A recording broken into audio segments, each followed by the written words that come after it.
guarantees the Lunox most likely into the gold lane. Yes, a little bit of flexibility. We see maybe the Valentina go into the jungle ever so slightly, but I don't think that's going to happen here. This is going to mean Zipek's gold lane up against Skylar with that Beatrix. The table has definitely been flipped. And now that's a lot of magic damage coming in from the side of Falcon. So most likely with the Hilda ban, they're trying to go for, I guess, an assassin, a physical damage assassin. Makes sense here. They have 3 heroes that does magical damage already. So more one-dimensional compared to RRQ. They recognize the threat, the potential of an assassin. They ban away that Fanny, and the final ban is going to be the Yi. Well, already, right? Last couple choices here. Go ahead and dealing with the Fanny. They don't want to go against that matchup, right? The assassin matchup. You've already got the Fredrin here on the board. Eve was a great last ban as well from Falcon. They take that utility out. It's going to force something here on Clay to respond, especially to that Valentina again, and be cautious of exactly what ultimates you're providing here. Because right now, there's not many great choices, right, for Justin to take. Lilia, Farza come to mind, right? A possibility there for Clay. Of course, I think at this point you just kind of have to give up the fact that, like, yes, they're going to steal our ultimate. We just have to use it better here. My question is, I'm sure you have a thought on the mage, but also, what do we see in the jungle from Ken? What we see in the jungle, considering it's a lot of burst damage, something a bit more aggressive. The Martis is still a possibility. Lane? If he wants to go for that Granger, that can still be used as well if they want to just go full all-in in the early game. That's what they seem to be very good at doing. But for the side of RRQ, remember, with such a composition, they need a solid late-game long-range mage as well. But for Falcon, it's going to be Uranus. This is a little risky, right? Yes. Uranus is not, I mean, there was once upon a time, but this was a very high priority pick for the XP lane. But now, people kind of like to debate, is it a good choice still to park in that lane? Yes, you're pretty much, I mean, at some point, you're kind of unkillable. You have a lot of sustain, a lot of durability. But really, what do you provide for your team here in comparison to what you're going to see across from you, which is that glue? There's the Farsa pick, like you guys mentioned, and it's rounded out with the Lolita. I don't know how to feel about it. I mean, yes, the Uranus used to be a decent pick, but right now with the standing of marksmen and these DHS builds, these speed builds, it's not going to be easy for him. And he doesn't have, I mean, right now, I don't think he has sustainability against glue. Maybe he will be able to stalemate R7, and if Falcon can just focus into the gold lane, maybe they can catch a win that way. But the final question is, once again, what does Ken pick up here for the jungle? He's sitting looking at that marksman page right now. I was thinking something more in the lines of the assassins, but Granger? Granger. It makes sense, man. It's a lot of burst damage in the early game. It's the long-range kill secure death Sonata. It will be that Granger, and this is a complete flip, right? This is Falcon going all in the early game, maybe banking on a split push Uranus in the late game, but for RRQ, it's team fight all the way to add to their crowd control. Even a Numeron Blast on a Lolita, it makes sense, but will it work? I don't know. So much is on the line right now. And the Granger failed in game 1. If Falcon wins it in game 5, it's going to be a statement. That's going to be a redemption arc for Ken alone here. Falcon, though, I mean, both team compositions, they've got their win conditions. It's going to come down to the execution factor and who can set the pace first, set the tempo, as that's been the story, the narrative between these two teams here. And now we're down to that final match as we just wait to load up here. Again, two teams, the lives are on the line. Ladies and gentlemen, welcome to game number 5. Will the kingdom thrive or the Falcons soar on? We're about to find out. Just like that, we're into the game. Looking at the emblems, nothing too crazy. Killing spree yet again in the hands of Ken on the Granger, trying to make sure that he can go as aggressive as possible. And remember, from so far away, this roster, this composition coming in from Falcon can just instantly pick someone off. So in the early game, it's definitely a safe play coming in from RRQ, logically speaking. But sometimes RRQ, they don't operate by basic logic. Oh, already trying to make a gank on a Zipex, and this is what I wanted to see Falcon do, but RRQ taking the initiative over that gold lane. Well, right now, you can see, right? They need to focus as much as possible on ZipX, not allowing him to get an advantage here in that gold lane matchup. Skylar needs to be able to come online as fast as possible as well, and still the objective game is going to be up to Albert and Ken. Can Ken get the tempo on this Granger pick? That is going to be crucial for him as the fight for even the purple buff. The tension is here. Vin getting in position. Ooh, a lot of damage on a Naomi there. Albert has claimed that position. Ken maybe going to try to pull something here. Big stun on a Justin. Justin able to flicker away. Yellow flash also coming in, but the Appraisal's Wrath deletes Ken. First blood to the side of RRQ. It's first blood for RRQ, and that is Ken shut down again in the early game. We're seeing glimpses from game number 2 right here. That is not the start that a Granger wants in this game. And with that pressure, they're already trying to translate that to the other side lanes. Clay on this Farsa has been very actively roaming around. This is what they need to do. Abuse that mobility from the Wings by Wings. Yeah, I think biggest thing here, you use that mobility to your advantage. You find picks if you can. If not, secure the objectives, right? That's exactly what RRQ is going to do here with this first turtle. Just going to go cleanly in their hands. Able to continue to build on this tempo. Whoa! And trying to get the play. Oh! Will get stunned here. Vin trying to cock it low, but they both respond. Ken goes down. Vin finds the kill. Justin tries to help out, but not fast enough. That's 2 deaths for Ken in only 2.5 minutes. It's a death for Ken, but on the bright side, they were able to take Skylar out, but they used so much time and resources to ensure that result. In the mid lane, both are trying to build for a Clock of Destiny. The burst damage from the mid lane definitely favors Clay in the early stage. This range coming in from the Feather Airstrike is something that Falcon hasn't been dealing with in the past few games. Yeah, and at the same time, you know, Naomi being on this Kaja, it's a little bit different here, right? Instead of that Franco, you've got to put yourself in a position to be able to get that Divine Judgment off, and finding the right target as well is going to be difficult with 3 tanky boys here. Look at the pressure on the purple buff. Albert just continues to come in, Clay creating space for his team to claim this buff. Vin about to use that Nona blast. Ken finds R7. A nice play. The stun does land down on a Falcon, so they can't push the objective too much. So they trade a purple buff. Oh, ZipX finding Skylar in the off lane as well. Falcon trying to keep the tempo. Early game Lunox damage. If you're a squishy mage, you do not want to deal with that. This is showing again the flexibility of ZipX and how much you're trading when you try and shut down Ken. RRQ is spending so much time, but they're allowing ZipX, the man who was carrying the past 2 games, to actually have a good time in the lane. Well, at the same time, I'm wondering here, right? With ZipX having that lead now. Again, Skylar's died twice, so that already puts you in a good position. If you're ZipX here, a little action in the mid lane, not going to convert into anything just yet, but still, transitioning mid-game, you've got to be careful of that damage from this Lunox pick. Has the Mystery Shop, will be able to scale quite quickly, especially if more kills go in favor of ZipX. You can see already attention being put there on the top side. Turtle now up here. The turtle dance going to ensue. Albert in position. Yeah, and Clay does not have the Feathered Airstrike right now, so the sniper shot does come down. Vin with the Moon on Blast trying to create space. Watch ZipX comes in, gets some nice damage. Skylar takes a turtle. Albert finds Naomi. Now Ken with a lot of range dropping that Destinata, but Yellow Flash a little bit too deep.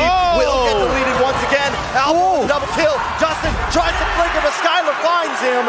ZipX trying to dodge. Nice flicker, but R7 is here along with the rest of the team. R2 wants suppression coming down, and ZipX, along with the rest of the team, fall. The crowd is wild, and RRQ reigns supreme in the early game. It's effectively a wipeout for RRQ, man. Every single member of Falcon fall, and this is what RRQ is able to do. Once they smell blood in the water, they just keep going. They don't let you escape. With that huge play, you can see Skylar recovers. Having that BOD right now, that's a lot of burst damage, and Ken is just in such a tough situation. Only a Hunter Strike when he is supposed to be the main carry in the mid-game for the side of Falcon. It's just catastrophic as R7 has a reading armor, so even if Justin wants to step in, if ZipX wants to try and burst him down, it's going to be very difficult, and Albert follows with a radiant armor of his own. Not only that, but the whole fact that, you know, Skylar was struggling a little bit, but that whole interaction just put him in a great position, and at the same time, now Albert being even tankier with this lead here, He's 1,000 gold ahead of Ken. It's even going to be more difficult to get past Albert, get to the objectives. Conceal play coming out. They're still putting pressure here on the nest of the Falcons. Yeah, it's looking very rough for Falcons right now with already it being almost 4,000 gold deficit for them. Another turtle's going to be up in 20 seconds. Oh, no. Watch out. Ken almost gets stunned. A nice dash away, though. Now Naomi's going to hold the front side. Nice Renner shot onto Zipex, and the range of RRQ right now is too much for the Falcons to handle. Keep in mind, later on in the game, there is a Lolita in the hands of Vin. That Bulwark is going to block a lot of damage, but look at that. That's going to be it. A nice pick. R7, though, doing a great job of surviving. What? It's not. Zipex comes out of the clutch and finds him. But is this enough for Falcons to redeem themselves? He bought so much time, right? R7 able to cause the distraction, secures the turtle. Clean sweep now for RRQ. And it's a 3.5k gold lead. This is massive at 7 minutes into the game. And they're still not stopping anytime soon, man. This is what they do. They just press down the tempo, and they have to be careful, though. Naomi can still very easily go for a pickoff, but for now, they are in the jungle of Falcon, taking control of the Falcon's nest. I mean, at this point, I don't even think Naomi can go for the pickoff. The moment he dives in there, if he does not find Skylar, he is going to get instantly shredded. Right now, RQ taking so much material on the map, it's looking very, very grim. Here's the thing you have to do if you're Falcon, right? It's a 4K deficit for the team.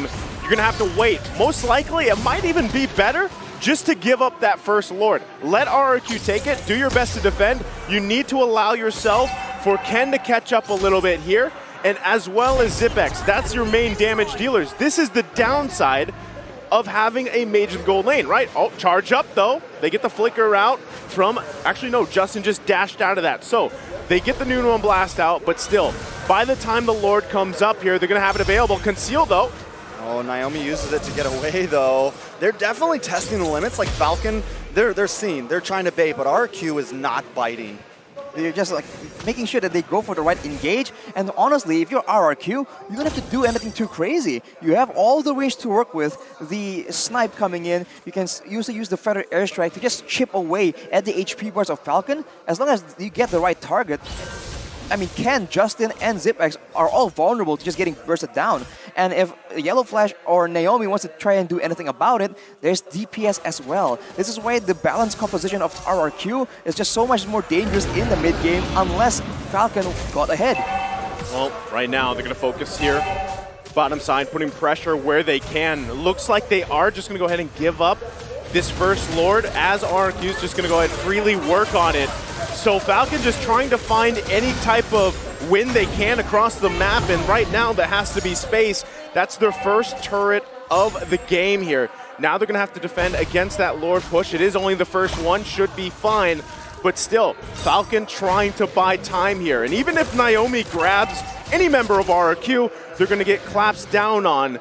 Again, whether it's Vin, R7, or even Albert, can Falcon actually respond to that and actually react to that clash down from RRQ, Arashi? I feel like the only real solution here is to try and take out Skylar and then try and win out by way of DPS, because they do have a quote-unquote marksman in the jungle and they have a solid gold lane in form of Zipex, so they can still try and do that like they did in the previous game. Look at that burst damage though! That is insane, and this is the range. This is the problem. Right now, even Justin can't dash in to get Clay's ultimate, right? Can't dash in. The only one he's been able to take right now is Vin. He just can't, none of them, Naomi, anyone can find the distance. For now, the Lord is coming in, gonna crash in on that inhibitor. The concealed play down. My goodness! A lot of burst damage, Clay finds him, Ken goes down. RQ reigning supreme. What the heck is that damage? And this is what happens when you get this lead, this tempo in your favor. They're assaulting the base of Falcon. I mean, they destroyed Ken without even using the feather airstrike. That's just so much damage coming in from both the feather airstrike and the snipe coming in from Skylar. This combo is devastating, and it just comes from so far away, you don't really have time to react to it. I don't know if there's a way out of this, guys. I feel like Falcon is, they're sitting in the nest right now. They're sitting in the nest, and it is about to come crashing down. RRQ is not taking their foot off the pedal. Well, real quick, look at this stat here. M4 stats. RRQ is ranked first in team damage dealt per minute with 13,981. That's basically big damn, right? I mean, that's a lot to deal with. And you're seeing it here in the game. Falcon can't respond right now to it. Look at that. Huge burst coming in from Clay. He has the Divine Glaive as well right now, and you can see 2 bolts, that's all it takes. Look at the damage, man. 4 items already complete, and that's before you even factor in everyone else. So here's the same strategy. Long range, magic, and physical damage. 3 very beefy members with a ton of crowd control. Falcon has no assassin, no way to get behind the members of RRQ. I mean, taking a look at some of these items, it's just Ken is so far behind right now. All he's got is the Malefic Roar, the Hunter's Strike. It's becoming a problem. Well, I mean, the biggest thing, too, is you just don't have, even if you find a pick, you have the follow-up damage. And let's say you do get one member of RRQ down. You still have to deal with everybody else. I mean, at this point, the lead is huge. Can they turn it around? It would be a Holy Mary play, possibly from Justin. He's holding on to the Numenon Blast here. They could work with that plus Naomi and hope that ZipX and Ken can stay alive. But right now, the next Lord is going to be up on us. Falcon trying to get in position. It's half health here. Albert continuing to work on it. Vin with the flinker! Down goes ZipX. Ken will get stunned. R7 going to try to capitalize on this. The rest of RQ has found the blood. They smell it. Albert's going to hang out by this Lord, but Vin with the outplay. He just predicts the position coming in from Falcon and gets a massive Numenon Blast, completely shutting down any kind of contest. And now without ZipX in the picture, it does seem like RRQ are trying to get some more, but the wave clear is still not that bad coming in from Falcon. Of course, if Naomi makes a play, it's still possible, but RRQ, they can just wait for this Lord to come in, make sure that they manage the waves properly, and just, again, wait for the right moment to burst down the members from Falcon from so far away, completely out of range. Well, right now, Falcon, this could very well be their last opportunity here. Lord on the top side. Feathered Airstrike gonna come down. There's no build up for this one.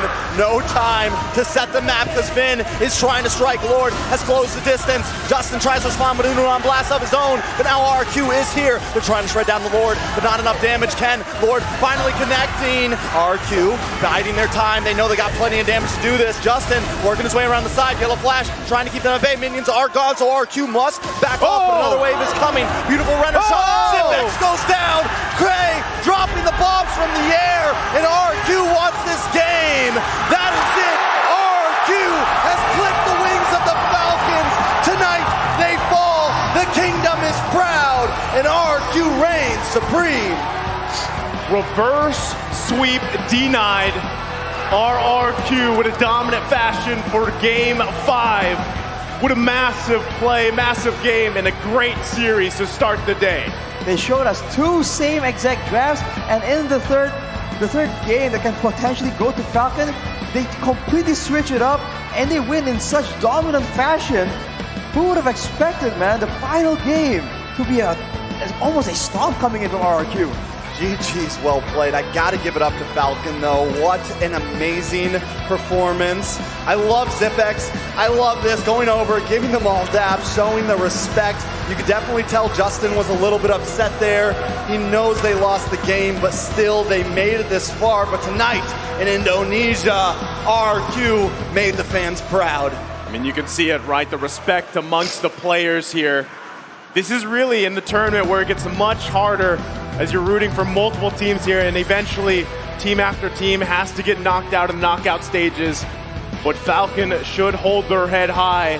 They had an amazing run in MSC and now here at M4, but it's RRQ that gets the victory. We move on to the next step in the tournament. The Kingdom strikes back. RRQ denies the reverse sweep of Falcon. 3-2. Man, look at the fans. They're just ecstatic, man. Their guys got it done. I mean, you couldn't ask for anything more when we're this close to the grand finals. You can't ask for anything